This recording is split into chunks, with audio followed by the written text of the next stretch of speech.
Ahora sí. Sí, era que el anfitrión no permitía que se activara el audio. Yo estoy revisando también y digo, ¿qué tiene maquinita ahora? Hola, Carola. Un saludo. Un saludo y un abrazo a distancia. Sí.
Sí.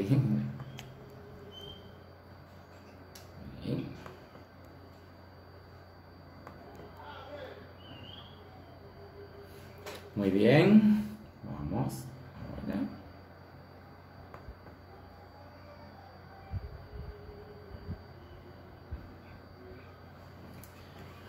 Muy bien, buenos días, saludos a todos. Un cálido abrazo desde aquí, desde la República Dominicana, desde la tierra del Caribe. Para mí es un honor y un placer haber sido invitado a este primer Congreso Odontológico Online del Paraguay.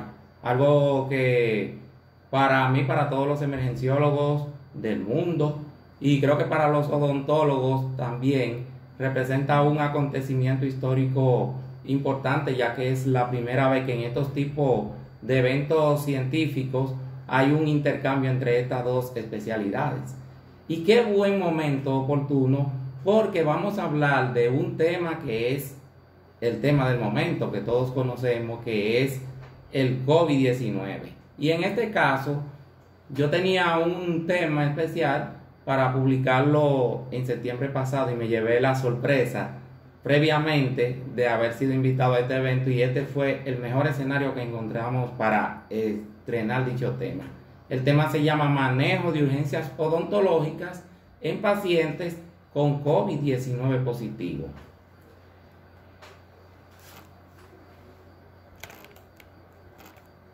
Bien. Y comenzamos diciendo que la situación mundial producida por la pandemia de COVID-19 nos ha llevado a nosotros a replantearnos las formas de relación humana persistente entre todos nosotros. Su alta tasa de contagio, así como también las vías de infección ya conocidas, como son la tos, estornudo, pequeñas gotas, contactos de mucosa nasal, oral y ocular, convierten a los médicos emergenciólogos, yo soy emergenciólogo propiamente dicho, y otros profesionales de la salud en personas vulnerables al momento de ejercer nuestra profesión. Y entre esos demás profesionales de la salud están también los odontólogos, así como su personal de apoyo que ellos emplean y utilizan. El COVID-19 es una enfermedad causada por un nuevo coronavirus, el SARS-CoV-2, que fue identificado y caracterizado el 2 de octubre en China, específicamente en la ciudad de Wuhan. La epidemia dice que se originó a partir de animales salvajes, donde se ha relacionado con serpientes, murciélagos, pangolines, pero no se tiene con certeza dónde ocurrió el traspaso de virus interespecie, pero conocemos la noticia cuando eso nosotros estábamos en un congreso de Miami, de que en la ciudad de Wuhan, en un mercado, habían comenzado a surgir unos brotes de una enfermedad que producía un SARS, lo que ya nosotros conocemos, el síndrome del distrés respiratorio agudo del adulto. En ese mercado, además de esos animales mencionados, serpientes, murciélagos, pangolines, venden ratones y una especie y otras clases de insectos y animales que nosotros en nuestros países y nuestras comunidades lo desechamos porque lo consideramos como fuentes de infecciones de contagio. Entonces,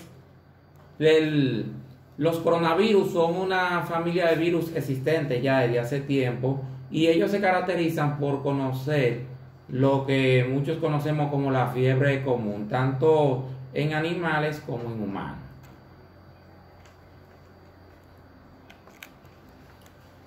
Hasta comienzos de siglos existían 4 variedades de virus. Entre estas, después ocurrió esa que ustedes ven que están en azul. Luego ocurrió lo que nosotros conocemos como una reproducción. Surgió una nueva especie de virus en el 2002, ese que vemos en naranja, que fue el que produjo el síndrome del distrés respiratorio agudo del adulto, que nosotros conocemos mucho. Esta patología sabemos que no es tan frecuente, pero sí ya hoy en día en unidades de cuidados intensivos de diferentes centros de salud del mundo ocurre, pero de manera espontánea, aislado y no de modo tan frecuente. Pero en China sí tuvo su época en que fue muy frecuente y produjo muchas muertes. Luego surgió alguien parecido, semejante a este virus, un hermano. Fíjense en donde ese virus aquí muta y se transforma en lo que nosotros recordamos como el MERS, otro síndrome de distrés respiratorio agudo, pero del Medio Oriente, más específicamente en Arabia Saudita, donde habían ocurrido hasta 40.000 muertes en ese entonces. Ese virus se comportaba también de una forma parecida al que conocemos hoy, porque además, fíjense que el del 2002, el SARS, los casos que más se tuvieron en cuenta fueron los de cuidados intensivos, los casos muy graves. Sin embargo, el MERS tuvo ya casos también que eran un poco más leves y que también se acumulaban a nivel comunitario, social, y también se tenían en salas normales de internamiento, y fue afortunadamente controlado. Y gracias a Dios ninguno de esos dos virus salieron, ni uno emergió de China en modo de pandemia, ni ese tampoco. Pero ¿qué pasa? Ahora, el año pasado, en el 2019, emergió el SARS-CoV-2. Precisamente, el SARS provoca el mismo cuadro clínico que el SARS, que todos conocemos. CoV porque es de la familia de coronavirus y es una versión 2. Por eso se le puso SARS-CoV-2 y se parece más al segundo, aunque su modalidad ahora de pandemia va haciendo que se vaya pareciendo un poco al MERS.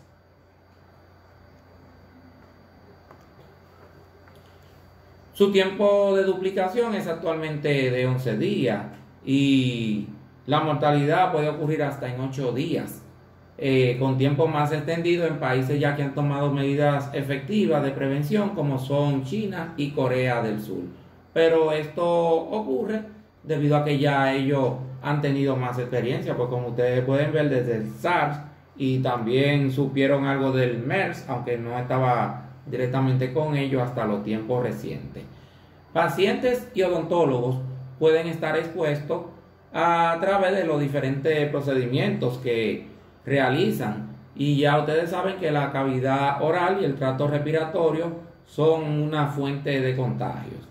Déjenme decirles que en cada diapositiva le vamos poniendo su referencia bibliográfica de donde fue extraída la información para si quieren consultar. Encontré entre esa referencia esa pequeña estadística ya correspondiente a Chile, donde el Departamento de Estadística hablaba que de las urgencias nacionales, es decir, de todas las condiciones y patologías, las odontológicas ocupaban un 20,4% y eran una mayor parte ambulatoria. Y eso hace pensar de la importancia de lo que resultan ser estas condiciones en cuanto al modo de que podrían ser fuente de transmisión del virus. Entonces, en cuanto a las urgencias odontológicas, ya actualmente diversas asociaciones y autores han compartido evidencia en lo que respecta a la atención dental, las recomendaciones, los aportes periódicos de publicaciones científicas relacionadas con el COVID-19 en caso de la atención de tratamiento y recomendaciones en cuanto a la realización de atención emergencia urgencia es a favor de que no se atiendan las urgencias, los casos que no sean urgencia ni emergencia. La American Dental Association, que es una fuente de referencia, clasifica la emergencia dental como una potencial amenaza a la vida y que necesita un tratamiento inmediato, y define una urgencia como todo cuadro que debe ser manejado para aliviar un dolor severo. En cuanto a mi condición como emergenciólogo, yo se lo simplifico de la siguiente manera. Los emergenciólogos definimos emergencia como cualquier enfermedad o condición que compromete la vida del paciente en menos de una hora. Urgencia, cualquier enfermedad o condición que no compromete la vida del paciente en menos de 24 horas, pero que si no se corrige a tiempo puede pasar a ser una emergencia. Es decir, puede comprometer la vida del paciente. Ejemplo, la hipertensión arterial y la diabetes mellitus descompensada. Si nosotros no lo tratamos, no lo medicamos, a veces porque el paciente se descuida con su tratamiento, él mismo lo reconoce, le decimos tómese su tratamiento y no corregimos ese desequilibrio en ese momento, el paciente puede ser que nos llegue al día siguiente ya con un infarto agudo del miocardio o con un evento vasculocerebral o ACV, como se conoce en muchos países del mundo, la mayor parte de las veces isquémico, aunque también en ocasiones hemorrágico y con déficit permanente. Entonces, por lo tanto, las urgencias no podemos descuidarlas. Y me gustó esta clasificación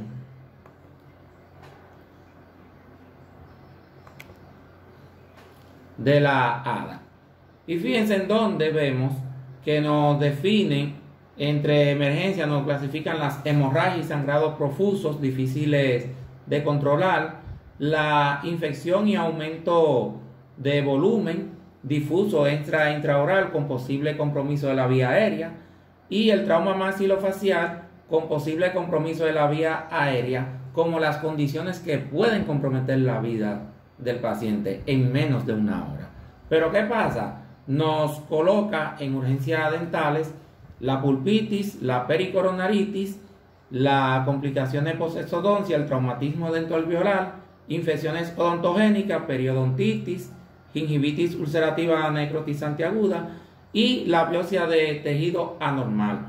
Claro, tenemos la pulpitis, pericoronaritis y las infecciones odontogénicas se nos pueden complicar como la infección con aumento de volumen. Las complicaciones postesodoncia nos pueden dar las hemorragias, el sangrado, inclusive la biopsia de tejido anormal como complicaciones que pasen a ser emergencia. El traumatismo dentoalveolar, aparte de que nos puede provocar las hemorragias, el sangrado, también se nos puede comportar como un componente maxilofacial que también nos comprometa la vía aérea del paciente y por ende la vida en menos de una hora. Ya entre otros criterios de atención de urgencia dental, la remoción de sutura, yo creo que ya se están utilizando los hilos de material desechable en estos tiempos, porque sabemos que si no lo empleamos, pues se nos va a convertir en una urgencia llamada infección odontogénica localizada, localización donde usted dio su sutura, y si descuida eso por más tiempo, se le convierte en una infección y aumento de volumen difuso intraoral con compromiso de la vía aérea. Sin embargo, los otros criterios de atención de urgencia dental ya como la reparación de ajuste protésico a pacientes oncológicos, la desfocación del paciente oncológico o con uso de antirresortivo, la reparación protésica, las restauraciones cuando la función esté comprometida, el ajuste ortodóntico cuando la aparatología genere lesiones en mucosa. Ya yo como emergenciólogo, yo se lo dejo a opción de ustedes, los odontólogos, para que decidan si lo pueden posponer, es decir, si lo pueden pasar al tratamiento verde, al cuadro verde, o si lo quieren prevenir que se le convierta en una urgencia. Eso yo se lo dejo a criterio de ustedes, los odontólogos. Y como ustedes ven, ya las otras cuestiones en las cuales se hacen evaluaciones de rutina, estudios rutinarios, los controles de estudio, tratamiento de infecciones leves, hacer una exodoncia a pacientes que estén asintomáticos. Esos son tratamientos que se pueden posponer. Incluso usted puede ir haciendo una evaluación previamente a través de estos medios que nosotros tenemos, como son las redes sociales, su misma computadora, su móvil, porque en pacientes con COVID muchas veces ustedes saben que por más que uno quiera o considere, tiene primero que hacer la evaluación con un distanciamiento, que es lo que quiere.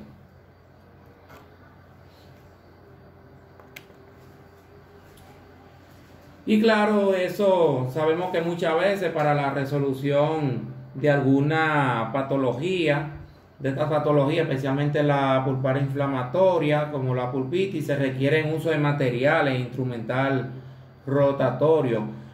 Aquí nosotros resumimos que hay que tener mucha precaución, porque sabemos que los odontólogos lo utilizan de rutina, lo utilizan con mucha sencillez, con mucha facilidad, pero aquí hay algo que tenemos que prevenir y es el contagio. El virus lo tenemos en el aire. El virus está agresivo. El virus, ahí vi yo una noticia de una visitadora médico conocida por un grupo de nosotros que falleció, y a ella su empresa le había facilitado incluso un kimono hasta para que fuera y nos visitara a los médicos, pero la gente se va cansando a veces con el tiempo, utiliza otros instrumentales, al fin ya se estaba quedando con el uso era de la mascarilla, las gafas, y lamentablemente se infectó con el COVID y falleció, según me reportaron. Eso fue ahora reciente, esta semana. Entonces los instrumentales poseen un riesgo y hay que considerar que el spray, el aerosol que se forma al fusionarse con la saliva del paciente, dispersa muchas partículas virales que en contacto directo con el profesional y con la superficie donde éste trabaja, como son la lámpara, los arnesos, el equipo dental, son elementos importantes a considerar. Y todo eso ustedes ven ahí la referencia donde los dicen. Por lo tanto, en base a la atención odontológica en tiempos de pandemia con COVID-19, es importante disminuir el riesgo de la exposición viral para el profesional odontólogo. Y se recomienda una adecuada categorización y decidir si en realidad un paciente es una urgencia o es de carácter electivo. Y en el caso de ser una urgencia odontológica, deben de considerar su historial, investigar si ha tenido riesgo de contagio, de tener el COVID. Recordar que durante el proceso de triaje siempre deben de medir temperatura, y pacientes con una temperatura de 38 grados Celsius, nosotros sabemos que hay muchas condiciones, los emergenciólogos, que provocan esto, pero el odontólogo, por precaución, aunque no le presente sintomatología, debe de, si trabaja en un hospital, referirlo al departamento de emergencia. Si tiene su consultorio particular, debe de derivarlo a un centro asistencial para fines de evaluación y chequeo. En cuanto al uso de antisépticos, la utilización de enjuagues antisépticos previo a la atención odontológica contribuye mucho a la disminución del virus en la cavidad oral. Importante mencionar que la utilización de clorexidina no sería efectiva para la eliminación de COVID.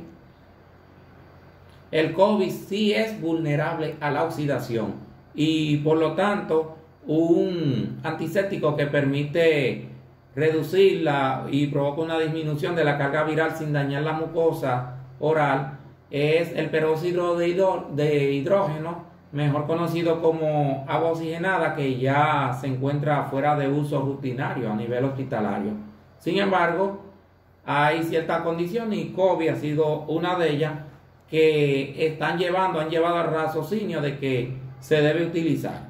Y ustedes pueden ver ahí que son estudios recientes del 2020, a excepción de este del 2018, de Camp y colaboradores, que sí ya lo había mencionado, pero todavía continuaba descontinuado. Y se recomienda en una dilución al 1% y se preparan en 15 mililitros, 5 mililitros de agua oxigenada más 10 cc del agua estéril. También la povidona al 0,2% son efectivos en cuanto a la reducción de la carga viral y evitar también complicaciones secundarias en pacientes odontológicos. Miren qué bonito, qué bello se ve ese consultorio. Hasta quisiera entrar allá. Pero de repente, como emergenciólogo, ya me alertó el COVID. Te voy a agarrar aquí. Ya que no me ha podido agarrar en la emergencia porque me protejo y me cuido mucho, pues me quiere agarrar ahí. No, COVID, te conozco muy bien. Por lo tanto, el lavado de manos es considerado uno de los puntos más críticos para reducir la presencia de las partículas virales. Y este debe ser realizado por el personal profesional antes y después de cada procedimiento. Y también debe de ser realizado por los pacientes, quienes deben por lo menos higienizar su mano, tanto previamente como después de la atención odontológica recibida.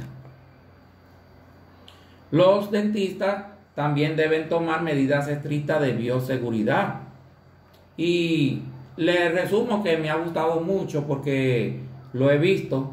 Ustedes, los odontólogos allá, se cuidan mucho y veo que la doctora Carola Galeano incluso imparte hasta un curso de bioseguridad. La bioseguridad ahora mismo es importante a todos los niveles.